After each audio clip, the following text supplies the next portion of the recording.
Welcome to your weekly astrological weather. This is your place to get practical guidance for not only surviving, but thriving with the cosmic tides.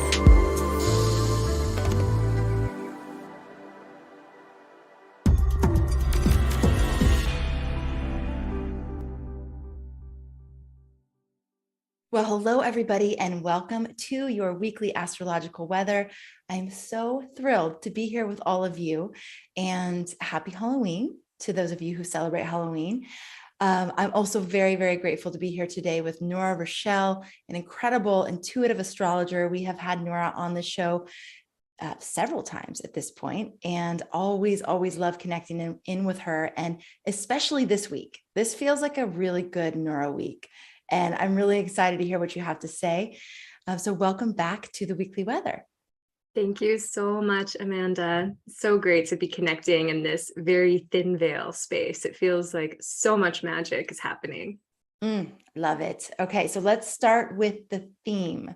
What would you say is the overarching theme for this week? Leaning into the thin space.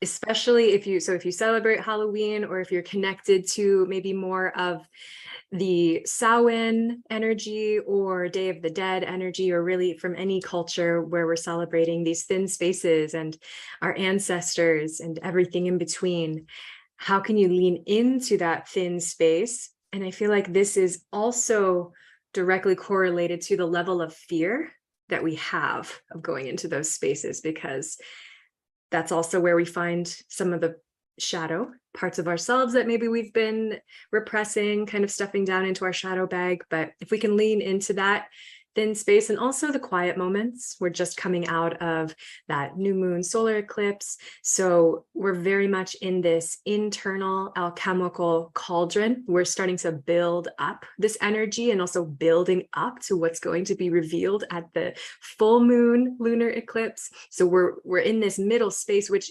arguably is where much of the magic happens. Nura, when you talk about the thin veil, what do you mean? Well, any time of transition, the veil is thin. So similar to that time at dusk and that time just after sunset, it's essentially when we're shifting from one energy to another, the veil is thin. And I take that to mean we have more access to our guides. We have more access to our ancestors. We have more access to the spiritual messages that I think are always coming through, but we're just able to hear them a little bit better. And maybe we're able to understand them as well, because we're a little bit more sensitive and tapped in. And you brought up Samhain, and that, of all the holidays or the festivals or whatever you would like to call them that happen around this time, is the most astrologically based, correct? So there's the cross-quarter days that happen between the equinox and the solstice. And so technically the high holy day, the cross-quarter day, is actually at 15 degrees Scorpio, and that is happening November 6th or 7th. So really this whole week, I think we're in that energy. I see it as partially what we collectively create through our intention. So if we're celebrating Samhain on October 31st, well, we've already invoked it. We're already living it, even if that exact cross-quarter day is at 15 degrees Scorpio. And what is it?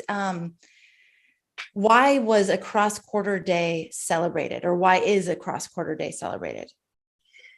This wheel of the year divided into 8, essentially. So the high holy days, solstices and equinoxes, and then those midpoints that divide essentially into these 8 major quarters of the year. And they're just turning points.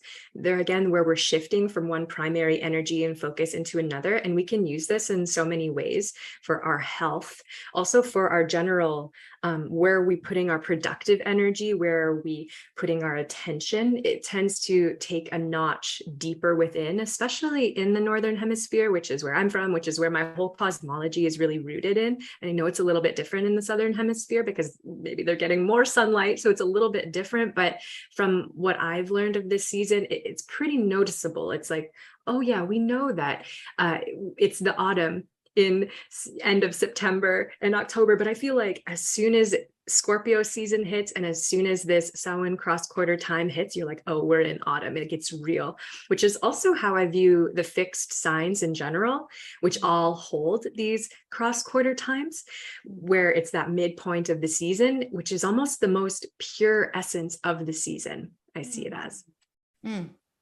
Okay, I love that. Thank you. I was wondering, because one of the things I've been wanting to do is bring more astrological context into the holidays that we celebrate, because for some of them, they just feel like these holidays that are floating for me. I've done it since I was a child, but like, I don't really know what it means. I don't have a like context for it. So bringing the astrological meaning into it, it's deepening it for me. And especially like as a mom, when I'm talking about why are we doing these things? It's like, kind of want to understand the why, so we can do it with some intention and some purpose. Absolutely. I'm very much the same with my daughter. And I've almost tried to talk more about Samhain than Halloween, or more about Day of the Dead, because her dad is Mexican. And so just really also the ancestral cultural piece there too, and just understanding, well, why, and then pairing it with what we're observing from nature around us. And of course, I'm from Canada, where there's maple trees, and there was always a distinct moment where all of the trees would change colors, and we're like, oh, there's quite visible magic happening.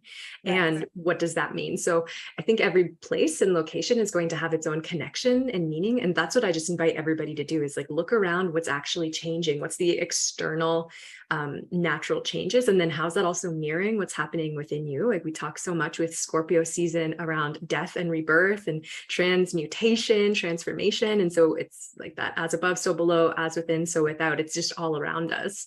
I love it. Okay. What would you say is the intensity scale? Like on a scale of 1 to 10, 10 being the most intense, 1 being not intense at all. Where does this week land overall?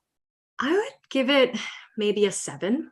Okay. For some people, particularly those who are graced with the fixed signs, I think it's going to be a little bit greater intensity. And especially around November 5th, when we have Venus opposing Uranus retrograde, and Uranus has been so active in our transits this year. And of course, in this eclipse portal in general, Uranus will be featured with the full moon lunar eclipse, conjunct the moon. So I feel that this Venus opposing Uranus, maybe we're taking that up to a 9. Okay. And for people that don't know, what are the fixed signs? So that's Taurus, Scorpio, and then Leo and Aquarius. Okay. Perfect. All right, let's go into the week breakdown. Awesome. So October 31st, Halloween, we have the first quarter moon at 8 degrees Aquarius. And I like to incorporate the degree theory by Nicholas Stoyanovich and give that another layer of meaning. So 8 degrees of every sign corresponds with Scorpio. So this is pretty perfect. It's a first quarter moon with Sun at 8 degrees Scorpio, moon at 8 degrees Aquarius. And it's first quarter, which usually starts to give us greater illumination around all that's moving within us, all that's been stirred during the solar eclipse. So I view it as we have about half of the information.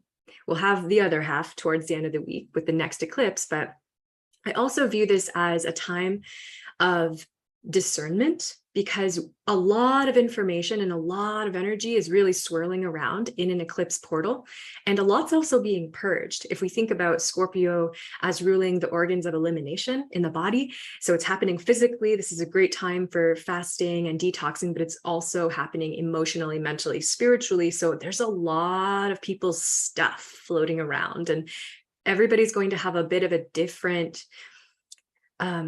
capacity to hold that, and capacity to process that in a healthy way for themselves. So not everybody has that. That's why we all have our gifts. So if you need some support, find your friends who are good at emotional processing, find your astrologers and your medicine people. We need all hands on deck right now.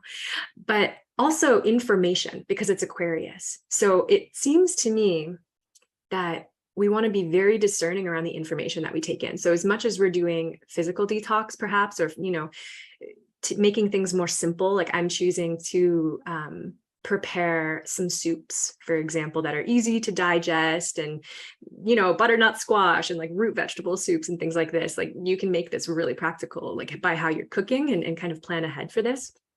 But also maybe social media detox as well, because we know with the midterm elections coming up and that also falling on a lunar eclipse, there's a lot of stuff. And especially in the United States, there's a lot of polarization. I'm sure you've heard the term info wars. Like, there's a lot of stuff out there, but so much of it, I would say like 80% to 20%. I kind of live by that 80-20 rule. Probably 80% of it is there to deceive you, or there to kind of get you to have a fear response, to have an emotional response, no matter what side of the fence you're on about anything. So probably around 80% of it is not necessarily useful. And so it's kind of steering clear of that, because that combination of Scorpio degree and also the sun in Scorpio with Aquarius. So we just want to make sure that we're not letting information deceive us. And then depending on where you have these signs in your chart, Scorpio and Aquarius, that'll give you a little bit more information about where that information is coming. I just said information like 5 times in that sentence. So hopefully you're picking that up. It's like, wow, okay, lots is moving through here. And it can manipulate our emotions. And we know that we manifest through our emotions. So if you're trying to call in more joy into your life, but you're focusing on things that are fear-based, it's going to create distraction, and it's going to skew what it is that you can intend, because these eclipse portals are such potent times for acceleration and manifestation. Like, what you intend at this time can go so far. So I see it as a very good time to lean into more internal ways of knowing, the psychic energy, the clairvoyant, clairaudient, claircognizant, intuition, body wisdom, things like that. Yeah, I mean, this sounds like great advice for any time, but right now, just that level of discernment and paying attention to how your body feels, I think is huge. And I was listening to something that was talking about how much of the information, again, it's regardless of what your view is on any topic, it is literally designed to get an emotional response from you. So when things like that come up, for me, it's like, I don't want to give them what they are trying, like, I don't want to be manipulated in that way, So it's just, I'm paying attention. If I start to feel that trigger or reaction, it's like, well, I wonder why someone is wanting me to feel that way, and maybe I can just opt out. Like, I don't need to be a part of that story. Exactly. It's like, don't feed the fears. Right. We've probably all heard this, it's like darkness kind of feeds on darkness. And so if you give darkness what it wants, which is your fear, you're feeding it. It's kind of like the story of the 2 wolves, and, the elder is talking to the young children about the 2 wolves that are always fighting each other, which also feels very linked to the next transit I'm about to talk to. And they all ask, like, which wolf wins? And of course, that super wise answer, the one you feed. And so even that energy of feeding and consumption, production, what we're focusing on, this is very Taurus, Scorpio. So just be aware and trust yourself. I love it. Yeah. So then November 1st, which is also the beginning of Dia de los Muertos, the Day of the Dead. And I think this is really cool to just share that it's like a portal opens midnight, November 1st, where it is said that the souls of all the ancestors can come and join the living for 24 hours. And so then the portal closes at midnight, November 2nd. And so Day of the Dead is actually celebrated on both of these days. And there's really a procession and a whole very reverent ritual created all the way up until that point, where you can create altar spaces for your loved ones, and really doing any ancestral healing and clearing. And I think just gratitude for your ancestors and all that they've lived through. And so whether or not you celebrate Day of the Dead, I think this is a beautiful time for everybody to take advantage of that. I mean, the energy is here to support us. So also that day, we have Mars retrograde at 25 degrees Gemini, trine Vesta at 25 degrees Aquarius. And so here we are again with that Aquarius energy coming in, represented by Vesta. Vesta is the goddess asteroid of sacred service and devotion. And so she's always asking the question, what are we making sacred? And it's in Aquarius. And so I view this as there's something on the table around being of service to humanity in some way. And so everybody, I view everybody as having an incredible contribution to the evolution of humanity right now. And so what have you been focusing on? What have you been thinking about? What's been sort of ruminating for you, especially because we're in this Venus underworld, like our whole creative process is being regenerated. So that's also a strong energy right now. But with Vesta and Aquarius, it's like, how is your creative process, and also how you're taking action, Mars, how is that in service to your community?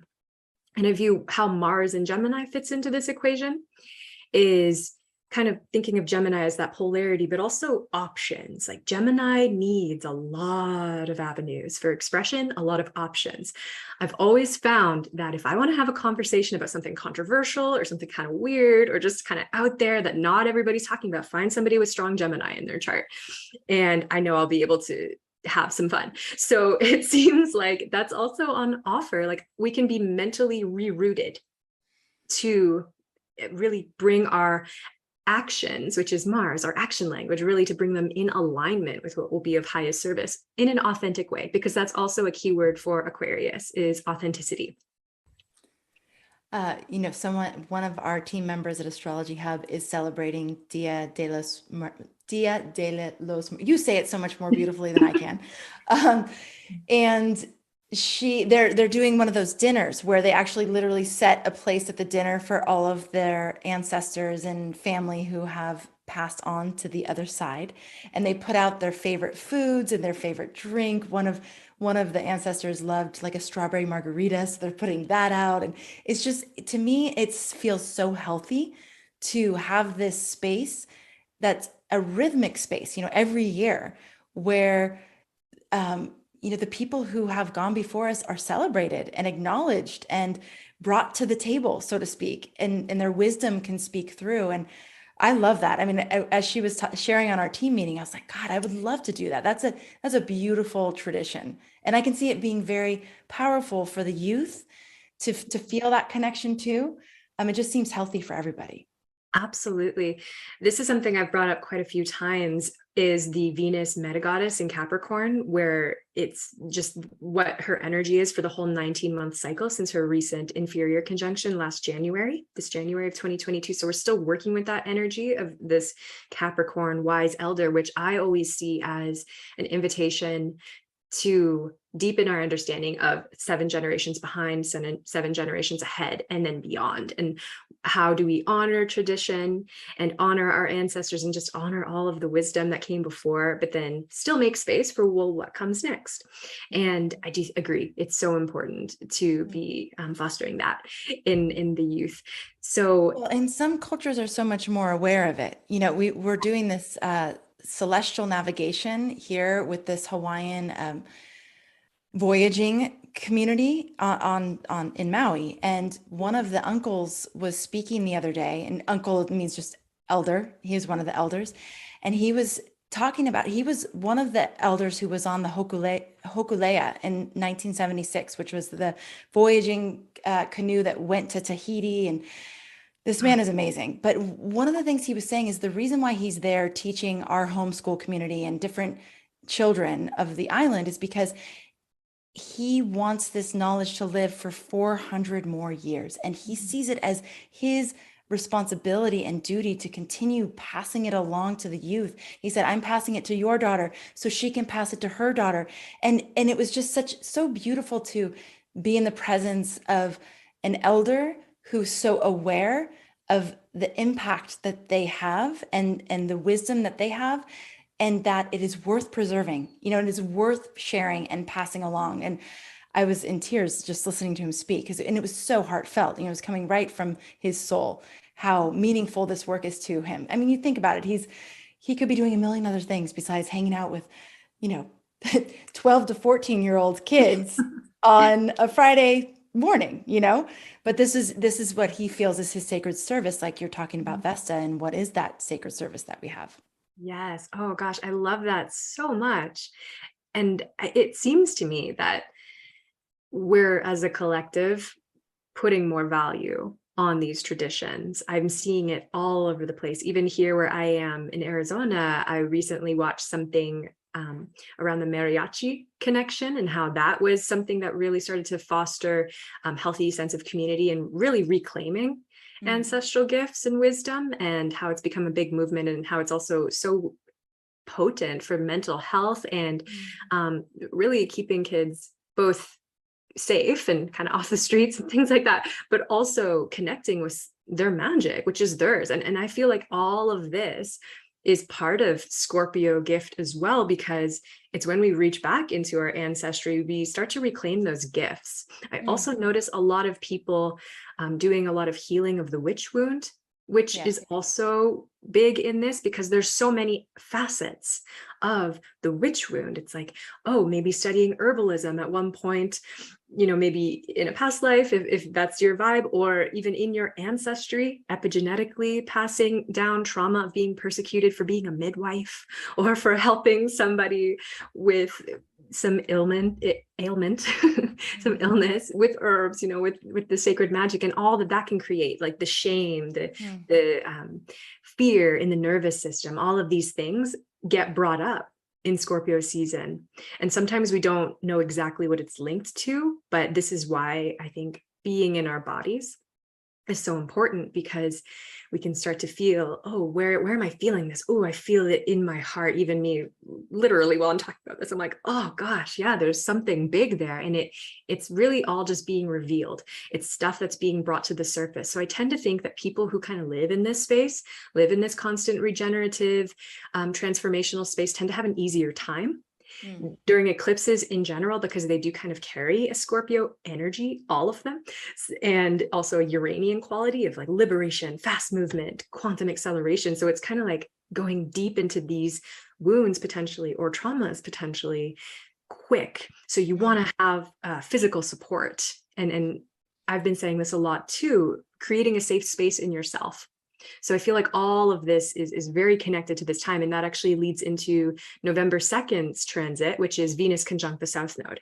So of course, Venus was involved with the solar eclipse at 2 degrees Scorpio. And then fast forward, Venus conjunct the South Node, kind of bringing it all home. I always view Venus as our magnetism and as really our point of attraction. What are we attracting? And with the South Node being connected to the past and also being connected to what brought us here, we tend to get a little bit of a mixed bag. We tend to get, oh, well, there's really wonderful things in my past, or there's really wonderful gifts when I do this ancestral work. Oh, but I'm also maybe going to find some other things that I wasn't intending on, or I'm surprised by, and I'm going to have to deal with those. So just knowing that that's being magnetized right now, and you can do it really intentionally.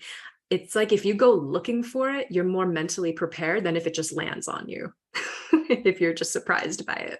And it's also an invitation to continue to release just what's in the way of your authentic creativity. That's how I view Venus. She's connecting us with our relational goals, as well as our financial goals and our values, but also our creativity, which I see as central to all of that. Why do we want to make money? Well, we want to help our money help us with our contribution. We make money because we want to do things that are valuable and, leave behind a legacy. We want our money to serve us. So it's all tied in.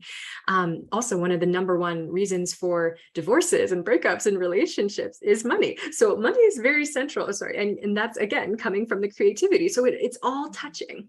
And that's also, I think, a quality of Scorpio. It's like water touching everything, and it's kind of subtle. And it's one of those things where if you're not aware of it, if you're not aware also of these micro patterns or micro leaks of energy, or these dynamics that are just draining your energy, then it can sneak up on you. It can become a fire, right? It's like these tiny little things, and then boom, it can just blow up. So that energy of volatility is also being featured this week. So then November 3rd, we have Venus again at 14 degrees Scorpio sextile Ceres at 14 degrees Virgo. And Ceres is the goddess asteroid of cyclical wisdom, also the great mother. And Ceres also has strong affinity with both Virgo, the sign she's in, but also with Scorpio, because of the regeneration factor and understanding the cycles of harvest and what we're eating. Also, both Scorpio and Virgo have a major component in our digestion. So Scorpio, like I mentioned before, rules the organs of elimination as well as the sexual organs. And Virgo rules the organs of assimilation. So how are we receiving? And it's like we are what we assimilate. So them being sextile to me shows that there's an opportunity to, I would say, release the unhealthy habits, essentially, with the Scorpio there. Like, what are you eating that you know you shouldn't be eating, for example? A lot of people are addicted to sugar. That's a huge one. This is a really great time to kind of maybe hijack those patterns from the back door and really bring in some ritual, really intentional, healthy eating. And seeing also how that can kind of plug those micro leaks of energy. I think we can drain a lot of energy based on how we're eating, and especially if it's not appropriate for us. And then, especially if you are somebody who tends to not eat for a long time, and then you eat a lot at once, for example, or you're not eating in the morning and then you're drinking a bunch of coffee. And then, there's so much with our nervous system going up and down and up and down. And that is so also taxing on our adrenals and on our kidneys. So there's a lot of opportunity here to do very intentional detoxification. Some of my favorite herbs. And so I say this with the caveat, talk to your doctor, not making any specific recommendations, but these herbs that I will mention are very safe and ones that I think most people can do some research on, see if it's right for you. But calendula has really powerful skin healing abilities. Like you've probably heard of that with skin cream, of like if you have cuts and whatever on topically, but you can also take it internally and it can heal things like leaky gut, which is essentially broken skin inside your body. And that has strong affinity with Virgo. And it's also on a spiritual, emotional level, a beautiful healer of the feminine, and it tends to evoke community. It's also bright yellow. So there's that golden energy, kind of bringing in a solar force, especially if we're thinking of Scorpio. Joe said this earlier. He's like, Scorpio, the swamp, but the beautiful swamp. And sometimes we can feel stagnant and kind of bogged down in the emotions. So it can help actually to take some herbs that are drying if you tend towards being really moist, or even just if you're having a heavy emotional time.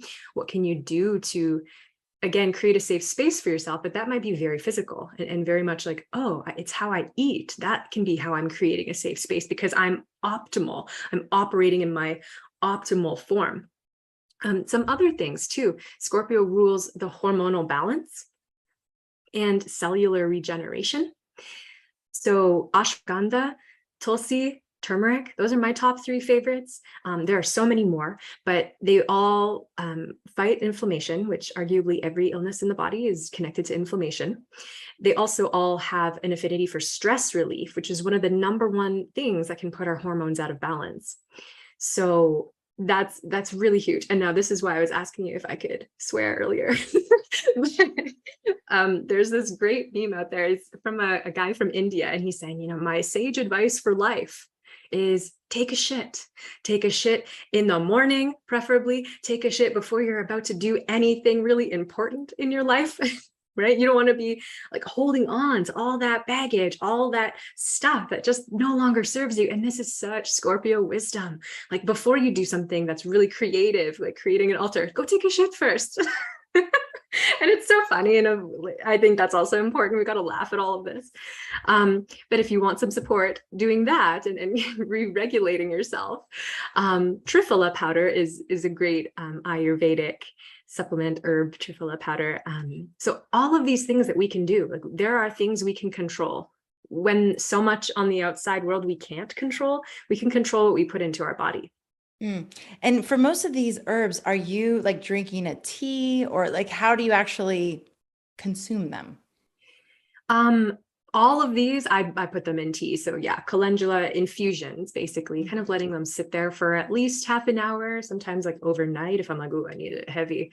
Turmeric, if it's already in powdered form, I'll just kind of throw it in everything that I'm cooking. Like I just made a really yummy butternut squash soup with garlic and turmeric, and it's just so good. You could just put turmeric in everything. And tulsi and ashwagandha. Ashwagandha is a little bit bitter, but tulsi is a great one for having as a tea. It's really popular. Okay. Wonderful. Thank you. Yeah. And in the Trifola, was that Trifola? Triphala. Oh, I'm glad I asked. Yeah. Okay. Wonderful. Thank you. Yeah. And all of this too, it brings up the relationship between Taurus and Scorpio, where if you're feeling really out of balance and chaotic and all over the place in the realm of Scorpio, the best thing to do is create consistency and stability and routine, which is Taurus. Yes, So, and I think how we eat is a great way to do that. definitely. Yeah. Okay, so then November 4th, this is a little bit more of, I guess, a relaxed day, we could say. I mean, everything's building up, but it's bringing attention to Moon conjunct Jupiter, and Jupiter just recently re-entered Pisces, October 27th, after retrograding from about 8 degrees Aries, moving all the way back to 28 degrees Pisces. So the moon will be hanging out with both Neptune earlier in that day and Jupiter that day. And so this could just be a pretty emotional day. If we think also of this being like the first quarter trine. So we had the first quarter moon in first quarter square, I should say, in Aquarius between sun and moon. And now this will be the first quarter trine between sun and moon. And those typically are pretty emotional days. And it's double water. So just be aware of that. And also Jupiter makes everything that he touches expand. So moon with Jupiter, big feelings. Jupiter is still retrograde in Pisces. So a lot of integration, remembering, and I would say forgiveness, healing, surrender, all of these kinds of themes. And then when we move into November 5th, this is where we have that higher on the intensity scale, Venus in Scorpio opposing Uranus retrograde in Taurus. This is also at 17 degrees, which is a Leo degree. So there's a lot of energy around being seen, being visible. That's always interesting when we're talking about Scorpio, because there tends to be a duality in Scorpio. It's both not being seen, hiding, obfuscating things, but also revealing things, being secrets being revealed. And so we can, of course, speculate on what this means collectively, but I think even more importantly, what does it mean for you? What are the secrets that you're revealing to yourself or that are being revealed to you? And how are they helping you to awaken or liberate or shake out of old habits? Uranus with the North Node is really an invitation to create a new comfort zone. Like we can tend to think of some of the shadow of Taurus as being obstinate and not changing, but I really don't think that's what's happening. It's happening certainly in some places, but that's more where people are really attached to their comfort zone, and there tends to be a little bit more resistance. And then the Uranian function gets a little stifled and suffocated. And that's when some of the more volatile, extreme things happen, is when we're resisting the change. But if you've been doing the change work, or you've been kind of listening to those inner calls, I can't imagine that this will be too much outside of what you would be expecting, especially where you have Taurus and Scorpio in your chart. But it's just more of an activation point, because whenever a personal planet makes an aspect with a transpersonal planet, we tend to see some real action. And it's Venus, our planet of relating and creativity and finances. So it seems like something will be revealed. So check out where you have that going on in your chart and look at, well, have I been intuitively seeing a pattern unfold here? Is there something that I get to change maybe before it jumps out at me? All of these kinds of things. Also, there's an opportunity to let it go. And I say that without any desire for you to feel gaslit, like not gaslighting yourself, not repressing or telling yourself everything's okay, but how can you actually just let things go that you just don't need to hold on anymore? That's a dynamic with Taurus and Scorpio. Taurus really wants to hold on, and Scorpio sometimes wants to let go too fast. So it's like, what's the healthy balance of holding on and letting go? And where are you holding on too tight? Where is it like a death grip? Where is that not serving you? Where are you also holding on not tightly enough, and owning what's yours, owning what's important for you to focus on? So then we also have November 6th and into the 7th, we have Mercury then conjunct the South Node. So this is a lot of the same energies of what I described earlier with Venus conjunct the South Node, kind of bringing all of the relational reflection to the surface and revealing these things about ourselves. But with Mercury, we have the opportunity to write it down and perhaps recapitulating. And I have a feeling it'll happen pretty quickly.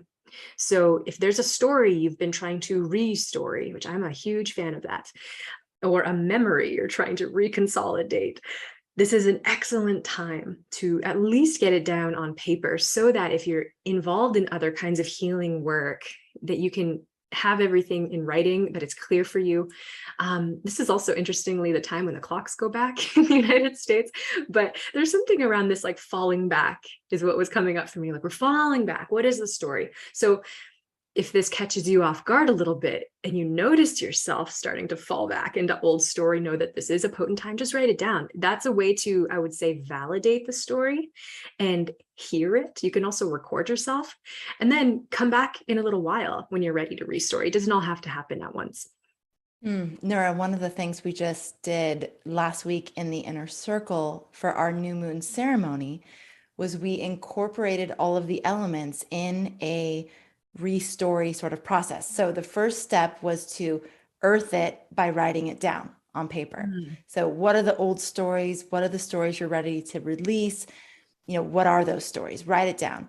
Then we gave air to it by voicing it. So that's when you just speak it and just read it out loud to yourself. Then we brought fire to it and we burned it.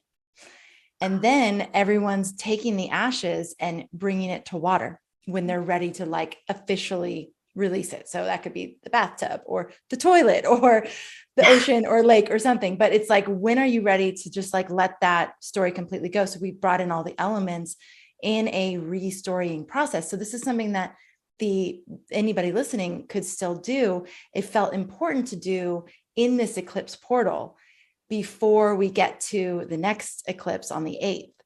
So it's just like this big, huge time of releasing and letting go and making space for a new story to be told. Oh, I love that so much. I feel like we always just have to have all the elements involved in every single type of change work we're doing or healing, getting it from all levels. That is so important. It fits so well too into what's coming up next, the Venus square Saturn. So here we are with these same archetypes involved, Scorpio and Scorpio and Aquarius. And it's also at 18 degrees, which is a Virgoan degree. So that's invoking the energy of discernment, analysis, but also what I think most importantly is healing around shame programming. Huge, so huge.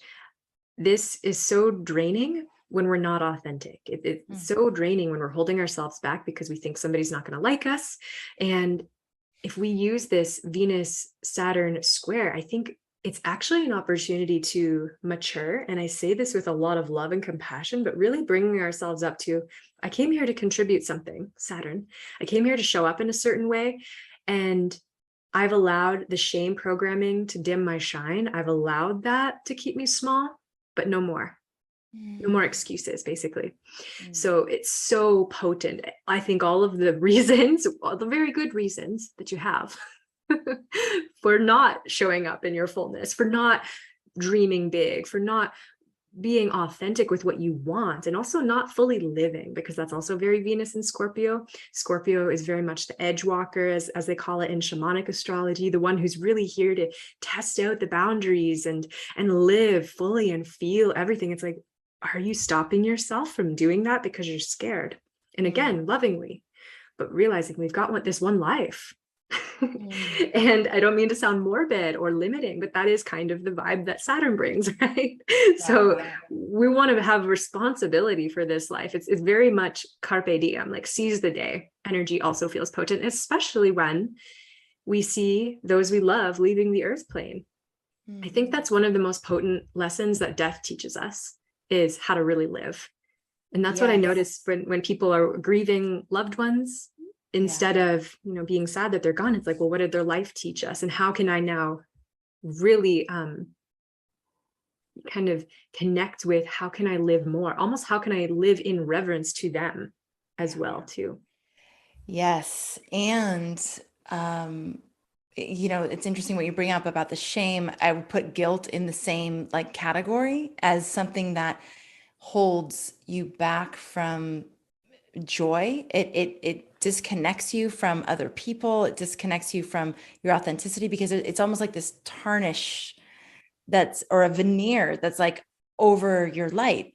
And it seems like, again, in this portal, that we have this opportunity to really identify the sources of those things, the stories that are contributing to those feelings of guilt. We had a beautiful woman in the inner circle new moon ceremony share about something she did when she was 2 years old, and that she still harbors this guilt over this thing that she did in such an innocent place. I mean, it really came from such an innocent place. And so there's these things that we still carry, and it's amazing how many tendrils they have and how much they can block the flow of true, authentic intimacy with others, and also intimacy with self. And so it's like, thank goodness for this portal, for this time that's like very potent for us to be able to let go of things like that. Yeah, we get to shake it up. Oh my gosh. Yeah. That reminded me a little bit of the book. I think it's The Secret Life of Bees. Have you read that one? I'm reading The Secret Life of Plants right now. It's like written in 1973. I think it's amazing, but no, I don't. Yes, I do think I also read that at some point. And there's a movie of it too, but I go for the book if you haven't seen the movie, because I mean, I'm just a book person in general, but kind of speaking to that similar theme around the things that happen to us before age of 7, really, and how much that programs our nervous system. And as we grow up, which is a Saturn function, how as we mature, we're continuously faced with these things over and over and over again. Yeah. I think until we're able to refine them and kind of move through the limiting conditioning. And Saturn is also at a really interesting place right now. He's at 18 degrees, which is squaring the nodes. So that's also part of this eclipse energy that we're building up to. And so it seems like Venus is sort of activating the eclipse energy a little bit early, a couple days early. And this is also where Saturn stationed direct October 22nd. And that was the same time as the Venus-Sun superior conjunction at 29 degrees Libra. So it seems like, well, clearly we're not done with this energy. Everything that's been invoked since then, but we're just deepening it. And it seems like there's an opportunity for everything that we've been reflecting on while Saturn has been retrograde to really resurrect itself and come through in a new form, in a new way of building and creating and contributing. I'm very excited. This is just right up your alley. This is why I'm really grateful that you are the one covering this energy. It's perfect. Yes, it's there's just so much this week. I mean, I didn't even mention this yet, but also the Via Combusta, the burning way, like we're in that too. This is where the eclipse was. So that actually is also ending November 7th, when the sun at that cross quarter day moves past 15 degrees Scorpio. And so it also does feel that there's this opportunity to burn away a lot. And so maybe parts of us will feel a little bit scorched, kind of walking through ashes of an old life, ashes of an old version of self. It can be really difficult, but if you know the gold that's on the other side, I think it makes it all feel worth it.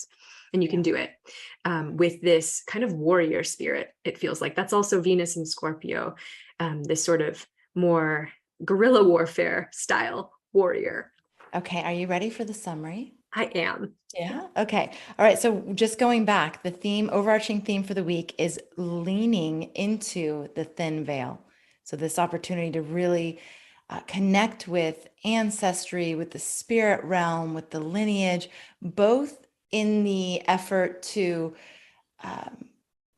give gratitude and thanks and celebrate, and also to resurrect some things that you may still have alive in you that you are really ready to release at this point. So having an opportunity to do both of those things at the same time. On Monday, we have, this is a real big invitation to have discernment, to realize that a lot of things are being purged. You need to really, like, as information is coming in, pay attention to the triggers and make sure that you are not feeding the wolf that you don't want to feed. Feed the wolf that you'd like to feed. And so just, you can kind of sit with that in meditation. What is the wolf I want to feed, and how do I feed that versus feeding the other? You also said it's a great time to take a social media fast or a media fast in general, and a physical fast, potentially, if you want to do that with your body, and really tune into those senses beyond your everyday, ordinary five senses. So if you feel you have clairvoyance or clairaudience or any of the clairs, your intuition, any of those abilities are going to be heightened and more sensitive and more able for you to tap into. On Tuesday, it's Dia de los Muertes. I think I said it. Muertos. Oh, shoot. Muertos. I did take like 6 or 7 years of Spanish in grade school, but it's not showing right now. This is a time where the souls of the ancestors join the living for 24 hours. You can really create ritual around this to bring it into a physical manifestation. I love ritual to take it just from an idea to actual, like we're physically doing something to symbolize or commemorate something. So this again is put the place out at the table for your ancestors, put their favorite food out, put their pictures out, do something that is symbolic of that connection that you have with them that will never go away. This is also a time to think about, what are you making sacred? There's your creative process is regenerating. And this is an opportunity to bring your actions in alignment with your authentic creativity. Some healing around the witch wound. I think that a lot of people in this community, when they hear witch wound, it's like, oh yeah, I have that. Like, there's no question. That this is an opportunity to create a safe space within yourself to do that type of healing. Again, that's just creating space in general, going to somewhere you feel safe. Maybe it's nature, maybe it's your bedroom, maybe it's your bathtub, whatever, a place that you feel safe to do a lot of this deeper internal work. That's really, the energy is very conducive for right now. On Wednesday, we have, let's see, this is, again, things to let go of, release what's in the way of authentic creativity. This is an opportunity to proactively address things that you've been stifling or not addressing, so that they don't have to blow up for you. Like, you can actually face things that you haven't been wanting to, so that it doesn't have to do it for you. November 3rd, and actually I feel like so much about what we do in astrology is for that. It's like, bring the awareness, bring the intention, so that it doesn't have to hit you over the head. You know, you're ready for it in some way. It doesn't mean nothing happens, and it doesn't mean you're never uncomfortable or scared or that things are hard, but you have a little bit more of fortification and readiness, so you can just meet it with a different stance. Okay, Thursday. You talked about hijacking your addiction to sugar. Like an opportunity to really focus on these herbs and things that can cleanse and fix some of the things that you might have been dealing with from a health perspective. Calendula, ashwagandha, tulsi, turmeric, triphala powder, all things that can help to really fortify your internal processes and your digestion, all those good things. November 4th, this is an emotional double water day. So big feelings, remembering forgiveness, surrender. November 5th, some things that may be revealed on this day, like things that are be underneath the surface, and something to change. There's an opportunity to let things go. So what are you holding on to very tightly, and what are you holding on to not tight enough? What are you not actually taking responsibility for that you could bring in and actually hold on to a little tighter? Then November 6th and 7th, relational reflection, write these things down, recapitulate.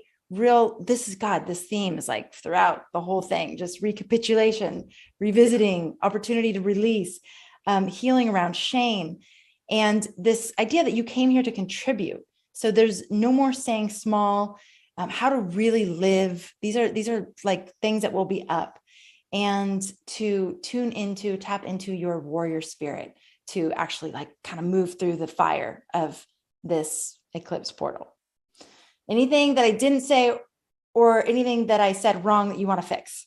No, that was perfect. And I was just noticing all the R words: recapitulation, regenerate, release.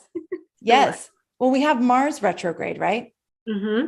Yeah. So just kind of like re-looking at the way we take action in the world and what's behind that action. Oftentimes we're taking action from a place of old wounds. And so do we want to do that anymore? It's a time to rewrite our story. Yes, Yeah. restoring. Exactly. And really paying attention to the frequency of the words that you use on a daily basis. That is Yes. so huge. It's those micro things that we repeat over time, over years, over decades. And it's like, wow, is that even true? I've been saying it Right. for so long, Got taking it. it for granted. But yeah, Love we could that. just wash that all away. Yes, I know one of the couple stories that I wrote down that I'm ready to let go of, it feels like old things that I've been telling myself forever, is that in order to get where I want to go, it has to be hard Mm, and it has to take long. Like yeah. total Saturn things, right? It's like it requires hard work. It's going to take a long time. So it's like, well, maybe, but maybe not. Like, does it always have to be that way? And there's many examples of it not having to be that way. Oh, So totally. I think that's actually so great. Like, if you want to take this deeper as an astrologer, a student of astrology, is restore your assumption of every single archetype and every ooh, single planet. Because, yeah, Capricorn and Saturn, it doesn't have to be all drudgery. It can be really joyful. And what would you showing up as a leader or an authority in your community look like differently if you were taking on these responsibilities with joy rather than like, oh, this is obligation. I hate this. It's so hard. That you're right, going to show up totally differently and you're still right. doing the same things and maybe you're even doing more. Yes, love it. Okay, so much to explore. Just sending all of you so much love as you're navigating this week. There is an opportunity to join soon Practical Astrological Magic with Jen Zart. It's not open yet, but it's going to be open on Wednesdays. So to get on the wait list, you just go to astrologyhub.com/magic and you'll be the first to know when doors open on Wednesday. And that's really taking a lot of these things we're even talking about with Nura, like all of this can be considered on some level astrological magic, really practically working with the energies to create intended outcomes. And so you're all invited to that. Again, astrologyhub.com/magic. Nura, you're amazing. Thank you so much for being here. Nura is also one of the astrologers on our new reading platform that is going to be open to more of an audience in December. And so if you want to be one of the people that gets access to Astrologer Connect, make sure you join our 2023 forecast event, which is totally free. But the new platform is only going to be open to 2023 forecast attendees, at least in December. Like we're trying to take things slow and do it right so that everybody has a great experience. So in December, it's open to the participants in that forecast event. So if you would love to be a part of that reading platform and get a reading from an amazing astrologer like Nura, you can get on the wait list for that event, which is, again, it's free. And right when it opens, you're going to be automatically registered. You can go to astrologyhub.com/2023 forecast. Okay. Thank you so much, Nura. Thank you for your time, your energy, your wisdom, your perspective, and all the different tools that you gave us here today. So, so helpful. Thanks to all of you for being a part of our community, for tuning into the weekly weather, and as always, for making astrology a part of your life. We will catch you on the next episode.